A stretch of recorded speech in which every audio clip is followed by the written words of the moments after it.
Pandian store serial நெக்கான எபிசோடில் குமார் வந்து அவங்க அப்பா கிட்ட வந்து நடந்த விஷயத்தெல்லாம் சொல்லுவாங்க. இந்த கோமதி அத்தையும் அவங்க பொண்ணு ராஜியும் வந்திருக்கா.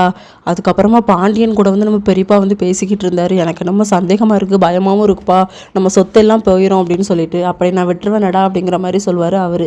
அடுத்த சீனில் பாண்டியன் வந்து கொஞ்சம் பணத்தை கொடுத்து சரவணன் கிட்ட தங்கமயில்கிட்ட போய் கொடு அப்படின்னு சொல்லி கொடுப்பாங்க. அவளுக்கு வந்து ஸ்கேன் எடுக்க பிளட் டெஸ்ட் எடுக்கன்னு செலவாகும்ல அப்படின்னு சொல்லி. ஆனால் அவர் வந்து கொடுக்க மாட்டேங்கிற மாதிரி சொல்லிடுவார். அப்போ ஒரு கேரக்டர் வருவார். அவர் சொல்வார், நான் வந்து எல்லாமே ஆர்கானிக்காக விளைய வைக்கிறேன், பழம் காய் எல்லாமே நீங்கள் உங்கள் கடையில் வந்து விற்க முடியுமான்னு சொல்லி கேட்பாரு. இல்லை நாங்கள் அதெல்லாம் விற்க முடியாதுப்பா, அழுகி போயிடும் அப்படின்னு சொல்லி பாண்டியன் வந்து அமுச்சு விட்டுருவார். அவர் வந்து விசிட்டிங் கார்டு கொடுத்துட்டு போவார். அதுக்கப்புறம் போகிற வழியில் வந்து நம்ம அரசி இருக்காங்களே, இவங்க பைக்கு முன்னாடி வந்து விழுந்துருவாங்க. அவர் காப்பாற்றி தண்ணி கொடுத்து அமுச்சு விடுவாங்க.